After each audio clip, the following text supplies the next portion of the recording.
السلام علیکم ناظرین، اڈیو کے خصوصی پروگرام میں اگر موجود ہیں پاکستان تحریک انصاف جا وائس چیئرمین اگونا پر رہی وزیر شاہ محمود قریشی صاحب. قریشی صاحب بہت شکریہ، آپ نے ہمیں ٹائم دیا. قریشی صاحب، آپ ایک نظریے کے ساتھ جڑے ہوئے تھے پچھلے کئی سالوں سے، پھر ایک اسی طرح کا نظریہ آیا. کیا وجہ تھی آپ کے پی ٹی آئی میں آنے کی؟ کیونکہ نظریہ تو بھٹو صاحب کا چل رہا تھا، لیکن وجہ کیا تھی؟ خان صاحب بھی آج وہی نظریہ دے رہے ہیں. نظریہ بھٹو صاحب کا کاش چلتا. محترمہ گئیں، نظریہ بھی رخصت ہو گیا. پارٹی اس سوچ کی مرہون منت ہو گئی جو ذوالفقار علی بھٹو اور بے نظیر بھٹو کی سوچ کی عکاسی نہیں کرتی. پیپلز پارٹی نے نیا روپ دھارا جس کو زرداری لیگ کہتے ہیں. کیا زرداری اتنے پاورفل تھے پارٹی کے اندر کہ وہ ڈومینیٹ ہو گئے پارٹی پہ؟ یقیناً. آپ جیسے سینئر رہنما تھے سر، جو سینئر رہنما تھے جو اختلاف کرتے تھے ان کی سی سی کی ممبرشپ سسپینڈ کر دی جاتی تھی. جو ذرا اپنی رائے رکھتے تھے ان کو کابینہ سے باہر کر دیا جاتا تھا. تو لوگوں نے بولنا چھوڑ دیا. آپ نے ایک بڑی اہم بات کہی جلسے میں کہ زرداری یعنی پارٹی قیادت جو ہے اس وقت کی پیپلز پارٹی کی، وہ پاکستان کو اپنی ذاتی سلطنت بنانا چاہتی ہے. کچھ ایکسپلین کریں گے؟ اگر میں نے یہ نہیں کہا. میں نے یہ نہیں کہا. آپ ہی کے جلسے میں ایک ایسی بات ہوئی تھی. میں نے نہیں کہا. میں تھوڑا پھر مس انفارم ہوں گا، لیکن آپ اندر میں نے کوئی سلطنت کی بات نہیں کی. میں نے یہ کہا کہ وہ انٹرنل ڈیموکریسی جو کہ ہونی چاہیے تھی اس کا فقدان دکھائی دے رہا ہے، اور یہ ہر جماعت میں ہے. انفارچونیٹلی پاکستان میں ہم جب جمہوریت کی بات کرتے ہیں پارٹیز کے اندر ہم ڈیموکریٹک رویہ نہیں اپناتے، لیکن ہمیں اس کو اب بدلنا ہوگا. اور مستقبل میں اگر ہم ملک میں جمہوریت کو مستحکم دیکھنا چاہتے ہیں تو ہمیں پارٹیز کے اندر ڈیموکریسی لانی ہوگی. اور پی ٹی آئی اس معاملے میں ایک سوچ رکھتی ہے. عمران خان صاحب نے واضح طور پر کہا ہے کہ میں نے اپنے آپ کو اس پارٹی پہ ہمیشہ کے لیے مسلط نہیں رکھنا. ہم ایک ڈیموکریٹک پارٹی ہیں اور یہ کوئی وراثتی پارٹی نہیں ہے کہ میں ہوں پھر میری اولاد آ جائے گی، پھر میرے اہلیہ آ جائیں گی، کوئی اور آ جائیں گی. یہاں تو میرٹ بیسڈ ہوگا اور جو میرٹ پہ آئے گا اس کو موقع ملے گا. اچھا، کچھ دن پہلے میری جب خان صاحب سے بات ہوئی تھی تو انہوں نے ایک بڑی زبردست بات کی تھی کہ ہم میرٹ پہ سارا سسٹم لے آئیں گے. اگر میں پارلیمنٹری پالیٹکس کی بات کروں تو اس کے ایکسپیرینس سے عمران صاحب کو جس لیول پہ گزرنا چاہیے تھا ان کا اتنا ایکسپیرینس نہیں ہے، اور آپ جیسے منجھے ہوئے لوگ اس کے اندر شامل ہیں. پیپلز پارٹی کے اگر ماضی کا ایکسپیرینس ہم دیکھیں تو بھٹو صاحب کے بعد جو شخصیت آئی وہ ڈومینیٹ کر گئی پارٹی پہ، چاہے وہ بے نظیر ہوں، چاہے وہ آصف علی زرداری جس کو آج آپ زرداری لیگ کہتے ہیں. کیا آپ کو لگ رہا ہے کہ اس وقت جو بڑے بڑے ٹائیگرز آ رہے ہیں، وننگ ہارسز جن کو میڈیا کہہ رہا ہے، آ رہے ہیں آپ کی پارٹی میں، تو وہ آگے چل کے عمران خان پہ ڈومینیٹ ہو سکتے ہیں؟ آپ کو لگ رہا ہے؟ دیکھیے، اس پارٹی کا آپ ذرا اس کی کمپوزیشن دیکھیں. اس پارٹی میں پڑھا لکھا طبقہ کافی آ رہا ہے، اس پارٹی میں نوجوان کافی آ رہا ہے، اس پارٹی میں خواتین کا بہت بڑا ایک رول بنتا جا رہا ہے، اور اس پارٹی میں ایک ایسا طبقہ آ رہا ہے جو کسی کی ڈومینیشن قبول نہیں کرتا. تو اس پارٹی میں جس نے بھی گزارا کرنا ہے اس کو جمہوری انداز میں چلنا پڑے گا، لوگوں کو قائل کرنا پڑے گا، دلائل سے قائل کرنا پڑے گا. لوگوں پر وہ مسلط نہیں ہو سکتا. صحیح. اچھا شاہ جی، کل جو خان صاحب نے ایک معاشی پلان دیا جس میں انہوں نے کہا کہ جی 90 دن میں ہم کرپشن بھی ختم کر دیں گے اور ہم مفت انصاف دلائیں گے، مفت علاج دلائیں گے. 5 سال آپ کو نہیں لگ رہا کہ بہت کم ہوتے ہیں اتنے بڑے بڑے وعدوں کے لیے؟ انہوں نے جو بات کی ہے وہ ہے ایک ویلفیئر سٹیٹ کی، کہ ایک فلاحی مملکت کا تصور ہے. ہمارا مقصد ہے، ہمارا نصب العین ہے کہ ہم پاکستان کو ایک اسلامی جمہوری فلاحی مملکت بنائیں. فلاحی مملکت میں ہماری خواہش ہوگی کہ ہم تعلیم جو ہے وہ عام لوگوں کے لیے معیاری تعلیم مفت مہیا کریں، ہم ایک معیاری صحت کی سہولیات لوگوں کو دیں. اب اس کے لیے وسائل چاہیے. ان وسائل کے حصول کے لیے ہم نے کہا ہے کہ ہم ٹیکسیشن کا بیس بڑھائیں گے. ہم وہ طبقات جو ٹیکس نہیں دیتے ان سے ٹیکس لیں گے. ہم وہ ٹیکس جو لوگوں کی جیب میں چلا جاتا ہے، افسران کی جیب میں چلا جاتا ہے، ہم ایک ایسا سسٹم متعارف کروانے کی کوشش کریں گے کہ کرپشن کم ہو، وسائل دستیاب ہوں، اور ان وسائل کو ہم سوشل سیکٹرز یعنی کہ تعلیم اور صحت اور ایسے ایریاز پر خرچ کریں گے. اور جو فلاحی مملکت کا جو تصور ہے اس کو ان نے متعارف کرایا، اس میں وقت لگے گا لیکن ہم اس کی شروعات کریں گے. لیکن شاہ جی، یہاں پہ جو کرپشن ہے وہ 1 وے کرپشن نہیں ہے، 2 وے کرپشن ہے. یہاں بہت سے لوگ خود جان بوجھ کے پیسہ دینا چاہتے ہیں، اسپیڈ منی ہم اس کو کہتے ہیں. آپ اپنے افسران کو تو ٹھیک کر دیں گے، لیکن یہ جو کروڑوں لوگ ہیں ان کو آپ کیسے اپنی دھارا میں لائیں گے؟ یہی کروڑوں لوگ، ان کا ایک بہت بڑا طبقہ جب سعودی عرب جاتا ہے، جب امارات جاتا ہے، جب برطانیہ جاتا ہے، جب امریکہ جاتا ہے، وہ گزارا کیسے کرتا ہے؟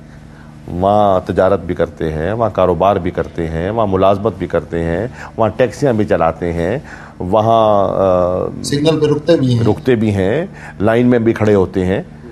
مقصد کیا ہے؟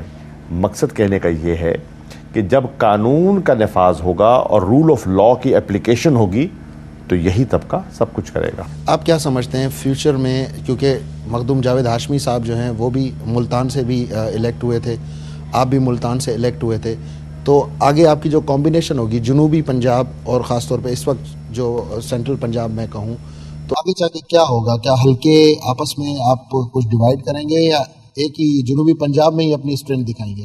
ان کا اپنا حلقہ ہے، میرا اپنا حلقہ ہے۔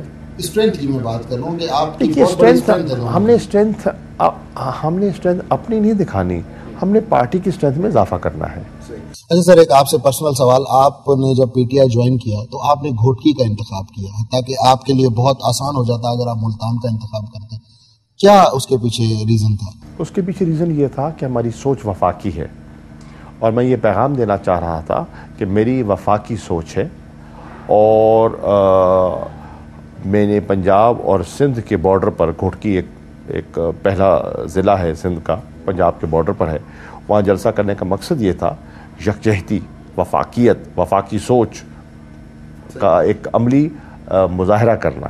شاہ جی، کل میں نے دیکھا کہ خان صاحب نے پھر نواز شریف صاحب کے حوالے سے کہا کہ جی 10 اوور کا میچ جلدی کر لیں، اور آپ نے زرداری صاحب کی جو نیوکلیئر پروگرام کے حوالے سے آپ نے کہا کہ جی ڈیسیشن میکنگ بہت امپورٹنٹ ہوتی ہے، اس حوالے سے آپ نے ایک اپنی رائے دی، اس کو میڈیا تنقید کہے یا کچھ بھی کہے، لیکن کراچی میں اگر آپ نے دیکھا جو بھتہ خوری کا کلچر ہے، جو ٹارگٹ کلنگ ہے، جو ٹارچر سیل کا کلچر ہے، اس کے حوالے سے کراچی کی جو 85% مینڈیٹ رکھتی ہے پارٹی، وہ بہت مشہور ہے، اس کے حوالے سے نہ کوئی بات کی گئی، بڑا سافٹ ہینڈ رکھا گیا۔ کیا مستقبل میں کوئی اتحاد کا ارادہ ہے؟ دیکھیے، ہم بھتہ خوری کے خلاف ہیں، ہم ٹارگٹ کلنگ کے خلاف ہیں، ہم کراچی میں اس کے برعکس پیغام دینے آئے تھے۔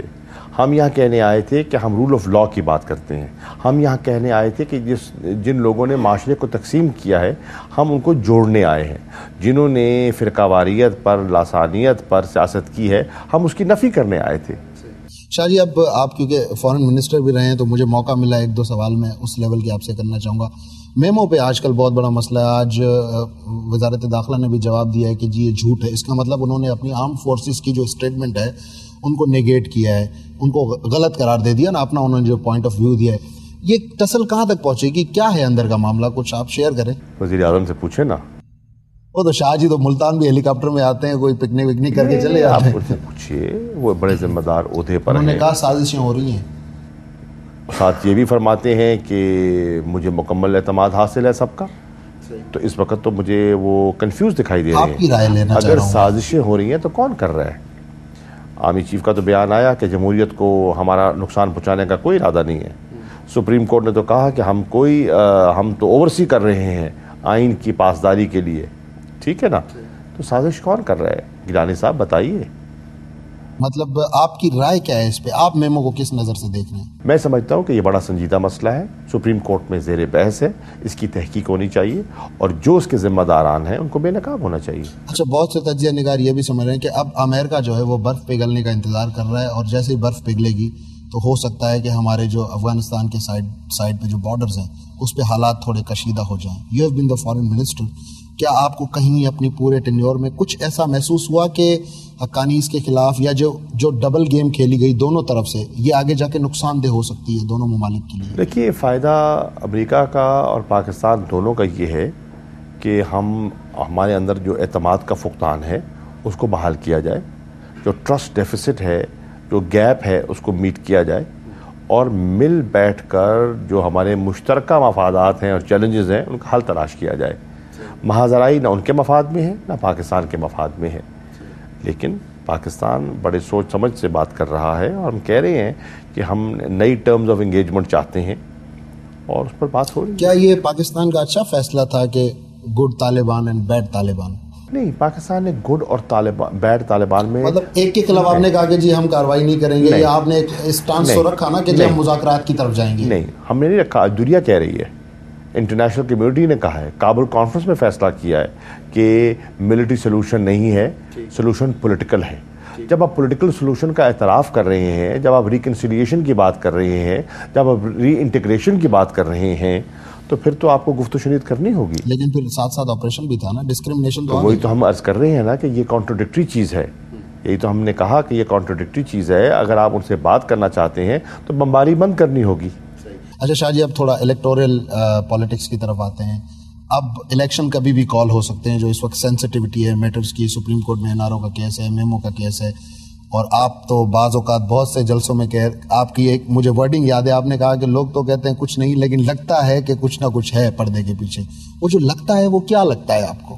لگتا بڑا واضح ہے کہ لوگ اس حکومت سے متنفر ہو چکے ہیں، لوگ اس حکومت سے مایوس ہو چکے ہیں، لوگ سمجھتے ہیں کہ یہ حکومت مہنگائی کنٹرول کرنے میں ناکام ہو چکی ہے، لوگ سمجھتے ہیں کہ یہ حکومت بے روزگار پیدا کرنے میں ناکام ہو چکی ہے، لوگ سمجھتے ہیں کہ یہ حکومت امن عامہ کو بحال کرنے میں ناکام ہو چکی ہے، لوگ سمجھتے ہیں اس حکومت میں جان اور مال محفوظ نہیں ہے، لوگ سمجھتے ہیں کہ اداروں جو ہیں وہ تنزلی کا شکار ہیں، PIA کے 49 میں سے 22 جہاز گراؤنڈ ہو چکے ہیں، ریلوے کے انجن موجود نہیں ہیں، واپڈا دیوالیہ کے قریب ہے، سٹیل مل جو ہے وہ اپنی لوئسٹ پروڈکٹیوٹی پر ہے۔ تو حال آپ کے سامنے ہے۔ آپ نے کل کہا کہ جی ہم کرپشن کے خلاف محاذ کھولیں گے، تو مجھے تو اس وقت جو سیاستدان بیٹھے ہیں سٹنگ پارلیمنٹیرینز، خاص طور پہ جو گورنمنٹ کے ساتھ ہیں، تو آپ کی پالیسی تو بڑی واضح ہے۔ مجھے تو یہ کل اگر آپ کی حکومت آ گئی تو یہ سارے جیل میں نظر آ رہے ہیں۔ دیکھیے، جیل میں کسی کو ڈالنا مقصد تو نہیں ہے، مقصد یہ ہے کہ جو ذمہ دار ہے اس کو قیمت بھرنی پڑے گی، کیونکہ آپ نے کہا نا کہ گیلانی حکومت کی کرپشن خود اس کے خلاف سازشیں کر رہی ہے۔ بالکل کہا۔ اس کا مطلب کہ آپ کے جتنے بھی لوگ ہیں پارٹی میں آ رہے ہیں، بڑے سینئر لوگ، وہ کنونسڈ ہیں کہ یہ لوگ کرپٹ ہیں۔ عرض یہ ہے، اس کی وجہ یہ ہے، اس کے لیے ادارے موجود ہیں نا، اور ادارے موجود ہونے چاہیے۔ مثال کے طور پہ نیب ہے، ہم چاہیں گے کہ نیب کو ایک فعال ادارہ بنائیں جو سیاسی مصلحتوں سے بالاتر ہو کر دودھ کا دودھ پانی کا پانی کرے، اور ایک جسے کہتے ہیں نا سیاسی انتقام نہ کرے لیکن احتساب کرے۔